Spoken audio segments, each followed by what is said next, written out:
Sir பாஜக செயலர் அஸ்வத்தாமா அவர்கள் வந்து சொல்லியிருக்காங்க, காவல் நிலையங்களா இல்லை கட்ட பஞ்சாயத்து நிலையமா அப்படின்ற மாதிரி அவர் சொல்லியிருக்காரு சார். இதுக்கு முன்னாடி வந்து காங்கிரஸ் கட்சியை சேர்ந்த அழகிரி அவர்கள் சொல்லியிருந்தாங்க, இது வந்து கசாப்பு கடையா மாறுது, காவல்துறை கூட்டு போயிட்டு நீங்கள் பாட அடிச்சு கொண்டுறாங்க அப்படின்னு சொல்லியிருந்தார் சார். பிஜேபியின் மாநில செயலாளர் திரு அஸ்வத்தாமன் அவர்கள் எடுத்திருக்கக்கூடிய ஒரு விஷயம் முக்கியமான விஷயம். ஒரு ஊரில் திருநாவலூர் அருகே அத்திப்பாக்கம் என்ற ஒரு ஊர் இருக்கிறது. அந்த அத்திப்பாக்கத்தோட தலைவராக, பஞ்சாயத்தின் தலைவராக 3 முறை இருந்தவர் திரு நைனா என்பவர். அவர் வந்து கடந்த வாரம் நான் ஐயாவை பார்க்க தைலாபுரம் சென்ற அன்று தான் இந்த சம்பவம் நடைபெறுகிறது. அந்த என்ன சம்பவம் என்று விசாரித்த போது நேற்று திரு அஸ்வத்தாமன் அவர்கள் இந்த பாதிக்கப்பட்டவர்களோட வீட்டிற்கே சென்று அவர்களை எல்லாம் சந்தித்து விட்டு வந்திருக்கிறார்.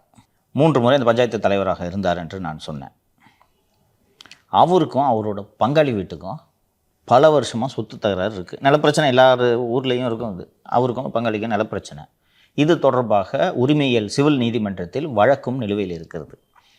இந்த நேரத்தில் திடீரென்று அந்த திருநாவலூர் காவல் நிலையத்தோட ஆய்வாளர் திரு இளையராஜா என்பவர் இந்த நைனாவை விசாரணைக்கு வான்னு சொல்லிட்டு வரவழைக்கிறார். விசாரணைக்கு வந்து கூப்பிட்டு இன்னையா தகராறு அப்படின்னு சொல்லிட்டு கேட்டுட்டு விவரங்களை எழுதி வாங்கி கொண்டு அனுப்பிவிடலாம். இதற்கு காவல்துறைக்கு உரிமை இருக்கிறது. வந்து இந்த நைனாவை வேட்டியெல்லாம் அவுத்துட்டு ஜட்டியோட தரையில் உட்கார வச்சுருக்காரு. உட்கார வைத்ததோடு இல்லாமல் அந்த சொத்து ஏதோ ஒன்று இருக்கிறாங்களே அதை ஒரு ஸ்டாம்ப் பேப்பரில் எழுதியும் வாங்கிட்டு அனுப்பிச்சிருக்காரு. அது செல்லாது என்பது வேறு விஷயம், ஆனால் எழுதி வாங்கிட்டு செஞ்சுட்டார். இந்த நைனா நேராக போய், எத்தனை வாட்டி 3 வருஷம் பஞ்சாயத்து தலைவராக இருந்தவன், என்ன இப்படி போலீஸ் இப்படி பண்ணிடுச்சு, என்னோடய சாவுக்கு காரணம் இந்த போலீஸு, இந்த சொத்துக்கு எழுதி வாங்கின இவங்களான்ட்டு 5-6 பேரோட பேரை எழுதி வச்சுட்டு தூக்கில் தொங்கிட்டார். அவர்கள் அதனால தான் இது வந்து கட்ட பஞ்சாயத்து நிலையங்களாக மாறி வருகிறது என்று திரு அஸ்வத்தாமன் அவர்கள் சொல்லியிருக்கிறார். இதில் நாம் பார்த்தோன்னா காவல்துறை பொதுமக்களை நடத்தும் விதமே பெரும்பாலான இடங்களில் இப்படி இருக்கிறது. உங்களுக்கு சிவில் வழக்குகளில், சிவில் விவகாரங்களில் காவல்துறை தலையிடக்கூடாது. ஃபஸ்ட்டு இவர் கூப்பிட்டு இளையராஜா விசாரித்தது தப்பு. அதற்கு பிறகு விசாரிக்கும் போதும் இப்படி வந்து இவரை வந்து தரையில் வேட்டி அவுத்துட்டு ஜட்டியோட உட்கார வைக்க வேண்டிய தேவை என்ன இருக்குது?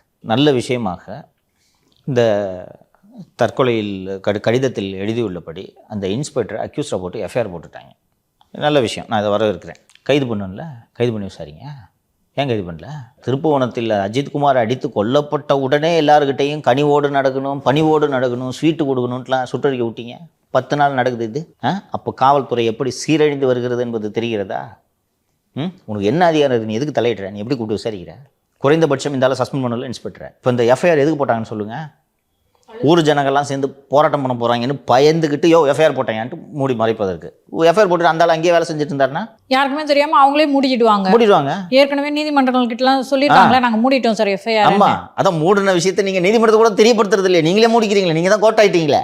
இது சொன்னோன்னே நினைவுக்கு வருகிறது, நேற்று அந்த திருப்பூர் அந்த எஸ்எஸ்ஐ சண்முகவேல் கொலை வழக்கில் சம்மந்தப்பட்ட மணிகண்டனை சுட்டு கொன்னப்போ அவனோட இன்னொரு சகோதரனை நீதிமன்றத்துக்கு அழைத்து வரும்போது அந்த பேசுகிறான், பார்த்தீங்களா? அந்த வீடியோ பார்த்தீங்களா? பார்த்து கண்ணை கட்டி கூட்டு நேற்று காலையில் வரைக்கும் என் கூட இருந்தான்னு சொல்கிறான். கூட்டு போய் சுட்டுட்டாங்க. எவ்வளவு துணிச்சலாக இவர்கள் இதை செய்திருக்கிறார்கள் பார்த்தீர்களா? எல்லா விஷயத்துக்கும் என்னால் போய் பொதுநல வழக்கு போட முடியாது. நேற்று அந்த மணிகண்டனை காவல்துறையினர் சுட்டு கொன்றது தொடர்பாக விசாரணை நடத்த வேண்டும் என்று தேசிய மனித உரிமை ஆணையத்திடம் நான் புகார் அனுப்பியிருக்கிறேன். ஏதோ ஒரு விசாரணையாவது நடக்கட்டும். திடீர்னு ஒரு வேளை இப்போது தேசிய மனித உரிமை ஆணையத்தின் தலைவராக ஓய்வு பெற்ற உச்சநீதிமன்ற நீதிபதி திரு ராமசுப்ரமணியம் அவர்கள் இருக்கிறார். அவர் இந்த புகாரை பார்த்துட்டு இது தப்பாக நடக்குதுன்னு அவர் ஒரு டீமை போட்டு அனுப்பிச்சார்னா சுட்டவங்க மாட்டுவாங்க. குறைந்தது அதுவாவது நடக்கட்டும் என்று இந்த புகார் அனுப்பியிருக்கிறேன். இந்த நேரத்தில் இன்னொன்று எதுக்கு இந்த புகாரெல்லாம் அனுப்புறதுன்னா, அட்லீஸ்ட் அடுத்தவனையும் கூப்பிட்டு சுடாமல் இருப்பாங்க. இல்லைன்னா அப்போ பையன் 2 பேரையும் கூப்பிட்டு சுட்டுருவாங்க. 1 கோடி ரூபாய் கொடுத்துருக்காங்க சார் அந்த இறந்து போன எஸ்ஐ அவருடைய குடும்பத்துக்கு. வந்து அது தகும். காவல்துறையினோட அந்த இறந்து போனவனே எஸ்எஸ்ஐ சண்முகவேலோட குடும்பத்திற்கு 1 கோடி ரூபாய் கொடுக்குறீங்க. ஏற்கனவே சொல்லி ஜெயலலிதா ஆட்சி காலத்திலும் இதே போல் ஒரு இது நடந்திருக்கு.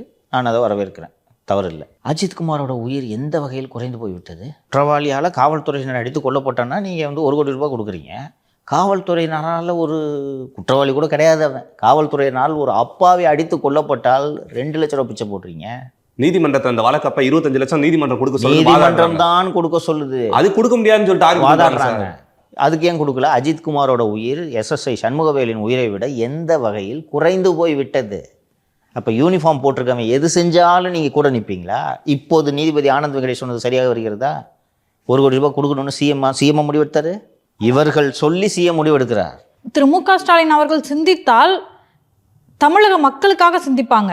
இப்ப அதிகாரிகள் சிந்திக்கும் போது அதிகாரிகளுக்காக சிந்திச்சுப்பாங்க அப்படின்றது தானே சார் இது காட்டுது. அதுதான் உண்மை. மு.க. ஸ்டாலின் அவர்களுக்கு சிந்திக்கவே தெரியவில்லை என்பதுதான் தமிழக மக்கள் தெரிந்து கொள்ள வேண்டிய உண்மை. அவர் அதிகாரிகள் கிட்ட அவுட் சோர்ஸ் பண்ணிட்டாரு. எல்லாத்தையுமே அவுட் சோர்ஸ் பண்ணிட்டாருமா. 2016 தேர்தலை சந்திக்க சுனில் கனுகுலுவிடம் அரசியலை அவுட் சோர்ஸ் செய்தார். 2019 தேர்தலுக்கு சுனில் கனுகுலு அவுட் சோர்ஸ் செய்து சுனில் கனுகுலு தான் ஸ்டாலினுக்காக சிந்தித்தார். 2021 பிரசாந்த் கிஷோருக்கு அவுட் சோர்ஸ் செய்தார். ஆட்சிக்கு வந்தவுடன் ஆட்சி நடத்தும் பொறுப்பை 5-6 அதிகாரிகளிடம் சிந்தித்து விட்டார். அந்த அவுட் சோர்ஸ் செய்த ஒரு ஏஜென்சியில் துணை முதல்வர் தினேஷ் அவர்களும் அடக்கம். எனக்கு ஒரு நீதிபதி நேற்று ஐஏஎஸ் அதிகாரிகள் ஆட்சி நடத்துகிறாங்கன்றதை சொல்லும்போது, ஐஏஎஸ் அதிகாரி என்பதை கூட ஒரு வகையில் ஒப்புக்கொள்ளலாம். ஃபோட்டோகிராஃபராக வந்தவெல்லாம் ஆட்சி பண்ணிட்டு இருக்காங்க. அன்னைக்கு தினேஷுக்கு அவ்வளவு அதிகாரம். தினேஷை பார்த்தா சிஎம் செக்ரட்டரி உமாநாத் கூட கும்பிட்டு போடுறாரு. இப்படி ஒரு ஆட்சி நடக்கலாமா? மக்களால் தேர்ந்தெடுக்கப்பட்ட இவ்வளவு பிரதிநிதிகள் இருக்கும்போது அந்த பிரதிநிதிகளுக்கு அதிகாரம் இல்லை. இந்த ஒரு 5-6 பேர் உட்கார்ந்துக்கிட்டு தமிழ்நாட்டில் எல்லா முடிவும் எடுக்கிறாங்கன்னா என்னையா நாடுது? ஸோ இது வந்து அதிகாரிகளால் அதிகாரிகளுக்காக நடத்தப்படுற ஆட்சி. ஆமாம், அதனால தான் சொல்கிறேன், அரசியல்வாதி எப்போதுமே மக்களை பற்றி சிந்திக்கலைனாலும் வாக்காளர்களாக மக்களை பற்றி சிந்திப்பார்கள். புரியுதுங்களா? ஒரு அரசியல்வாதி எப்போ எதை செஞ்சாலும் இதனால் ஓட்டு வருமா, இதனால் ஓட்டு போகுமா, இவ்வளோதான்ப்பா. ஸோ இதனால் ஓட்டு வரும்னு சொன்னால் அதன் மூலமாக மக்களுக்கு நன்மை கிடைக்கும். புரியுதா?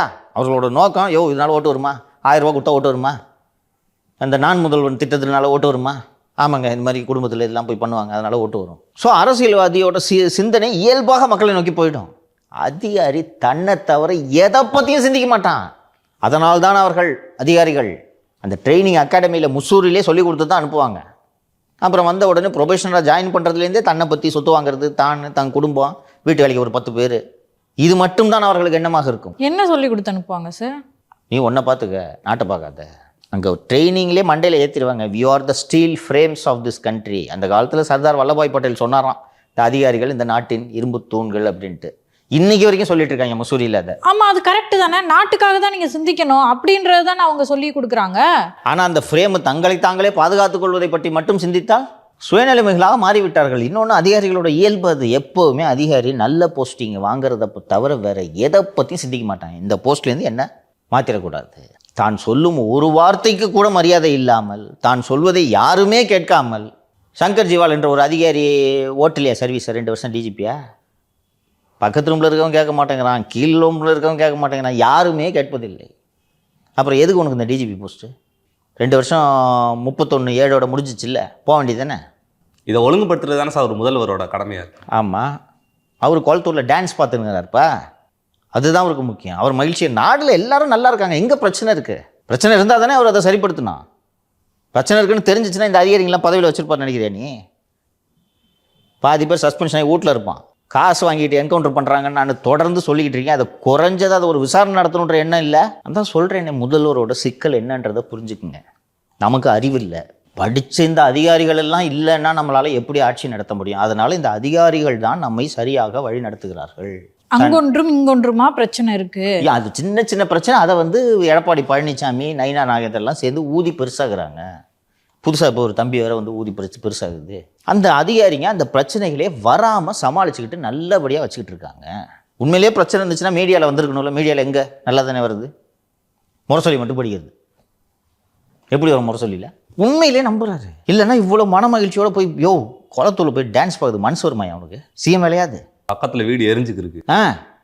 வியாசர்பாடியில் இல்லை அப்போ அன்னைக்கு தெரியல. மறுநாள் பக்கத்தில் வியாசர்பாடியில் எங்கள் குடிசை எரிஞ்சுக்கணும், ஜனங்க ரோட்டில் உட்காந்துருக்கு, அது இங்கேருந்து 3 கிலோமீட்டர் போய் என்ன டான்ஸ் பார்க்க வைக்கிற அறிவு இருக்கா அவனுக்கு அப்படின்னு குளத்தூர் திரு சேகர்பாபு சத்தம் போட்டிருந்தாருன்னா இந்த தூய்மை பணியாளர்களோட பிரச்சனை வந்திருக்குமா?